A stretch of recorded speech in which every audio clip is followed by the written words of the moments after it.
Guys, welcome to my channel EMI technical classes के YouTube channel पर। जैसा कि आज हम बात करने वाले हैं यूपी पॉलिटेक्निक फर्स्ट सेमेस्टर यानी जो सेशन है, न्यू सेशन स्टार्ट किया गया है 2025 से 26 के स्टूडेंट के लिए, 25 से 26 के स्टूडेंट के लिए दोस्तों एक सब्जेक्ट स्टार्ट किया गया था, अप्लाइड फिजिक्स फर्स्ट। इसके पहले हम लोगों ने एक चैप्टर कंप्लीट यानी एक यूनिट फर्स्ट जो होता है यानी यूनिट एंड डायमेंशनल जो यूनिट फर्स्ट था उसको हम लोगों ने 5 लेक्चर में कंप्लीट कर चुका हूँ। अगर अभी तक आप लोग वीडियो नहीं देखे हैं तो इस वीडियो के डिस्क्रिप्शन लिंक में उस वीडियो का लिंक मिल जाएगा, आप लोग वहाँ से जाके देख लीजिएगा और प्लेलिस्ट भी बना दिए हैं। तो अगर आप यूपी पॉलिटेक्निक फर्स्ट सेमेस्टर के स्टूडेंट हैं तो आपके लिए सब्जेक्ट मोस्ट इंपॉर्टेंट होने वाला है दोस्त। तो हम लोग आज सेकंड यूनिट स्टार्ट करेंगे यानी फोर्स एंड मोशन। तो ये ऑल ब्रांचेज के लिए कॉमन सब्जेक्ट है।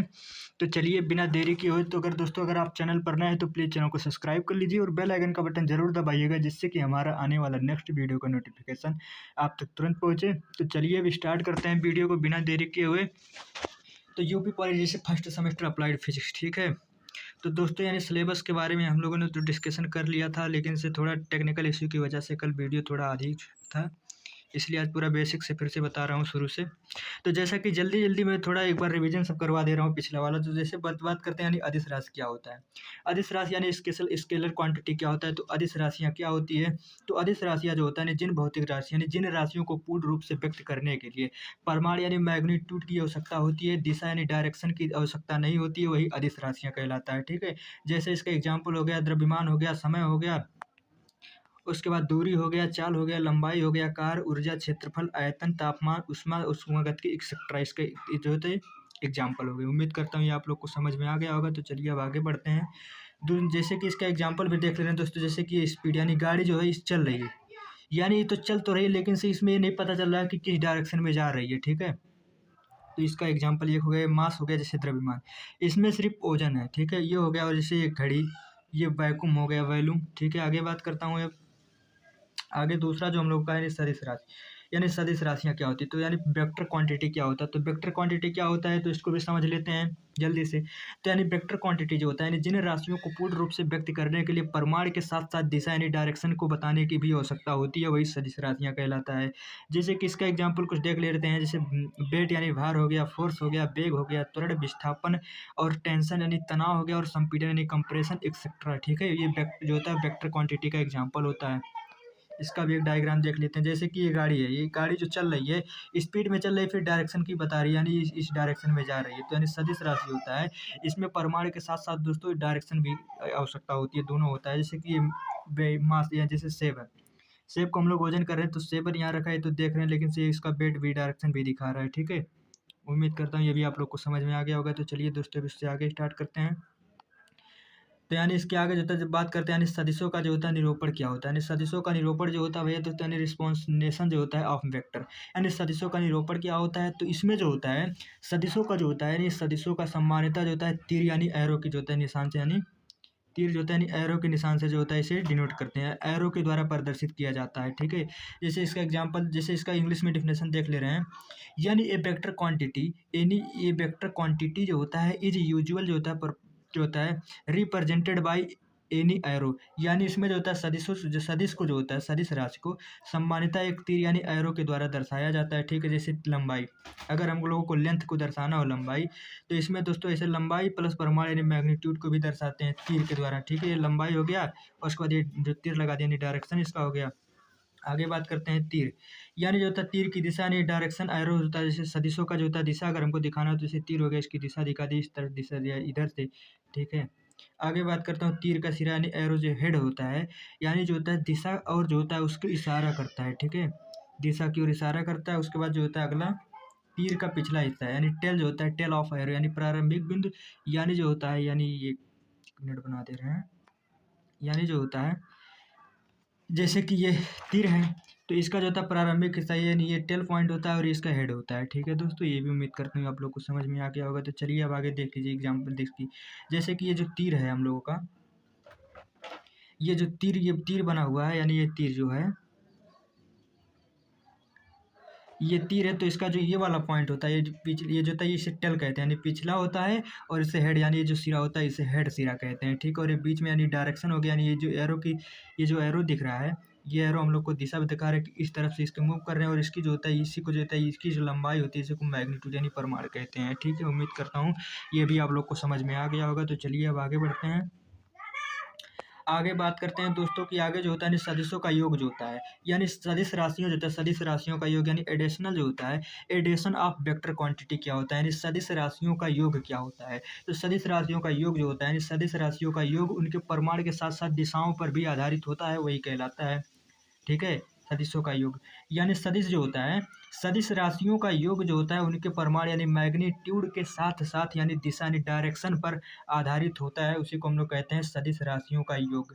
जैसे to addition of vector quantity is based on their magnitude as जो होता है वेल डायरेक्शन। ठीक है, यानी जो होता है निम्नलिखित जो होता है दो वेक्टरों को जो होता है निम्नलिखित दो विधियों द्वारा जोड़ा जाता है। जैसे two vector can be added by following two method. ठीक है, यानी दो वेक्टर को निम्नलिखित दो विधियों के द्वारा जोड़ा जाता है। जैसे फर्स्ट होता है यानी वेक्टर फर्स्ट जो होता है यानी वेक्टरों को त्रिभुज विधि यानी मेथड ऑफ ट्रेंगुलर वेक्टर होता है, और दूसरा जो होता है वेक्टरों की समांतर चतुर्भुज। ठीक है, यानी मेथड ऑफ जो होता है पैरेललोग्राम वेक्टर होता है। दो दो विधि से इसको मूव किया जाता है। अभी एक एक करके सबके बारे में बात करता हूँ दोस्त।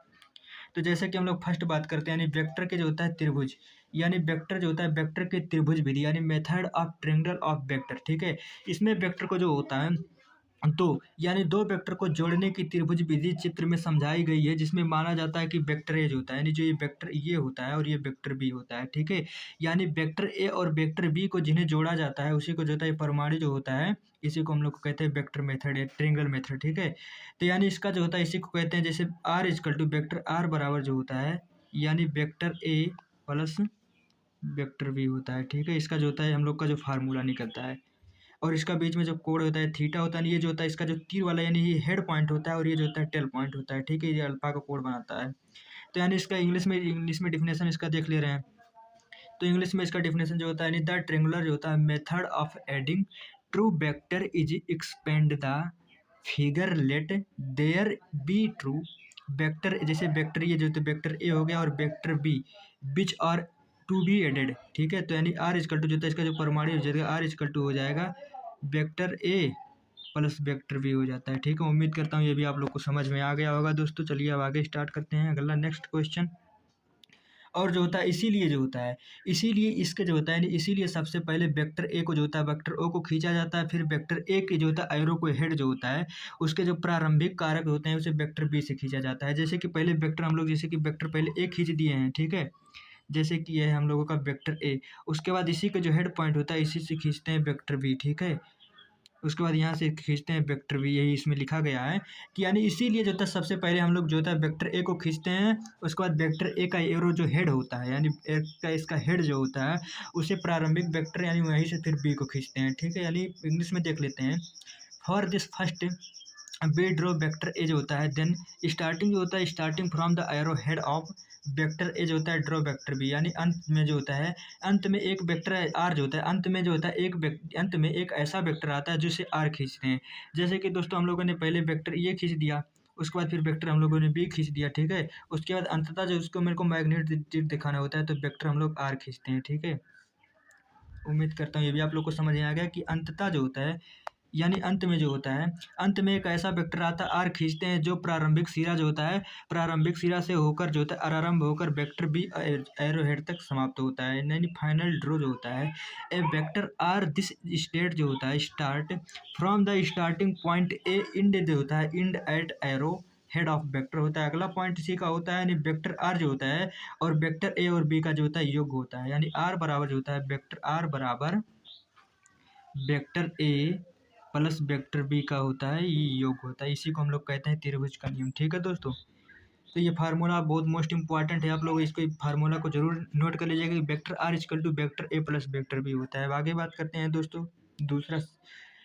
तो जैसे कि इसमें जो होता है वेक्टर ए जो होता है इस vector A plus vector B का जो होता है परिमाणी जो होता है वेक्टर आर की लंबाई जो होता है नाप कर ज्ञात किया जाता है, यानी the magnitude a vector A plus B can जो होता है found of measuring the length of vector होता है, यानी इसकी दिशा जो होता है इसकी दिशा आर तथा वेक्टर ए के बीच का कोण जो होता है नाप कर जो होता है व्यक्त किया जाता है, यानी it direction can be compressed by measuring the angle between vector R and vector A होता है। ठीक है, चलिए अब आगे। तो अगर वीडियो को पसंद आएगा तो प्लीज़ चैनल को सब्सक्राइब करिएगा और बेल आइकन का बटन जरूर दबाइएगा, जिससे कि हमारा आने वाला नेक्स्ट वीडियो का नोटिफिकेशन आप तक तुरंत पहुँचे। अगर दोस्तों आप लोगों को किसी भी तरह का डाउट है तो आप लोग कमेंट करिएगा, हम रिप्लाई ज़रूर देंगे। फिर मिलते हैं एक और नई वीडियो के साथ, तब तक के लिए जय हिंद जय भारत।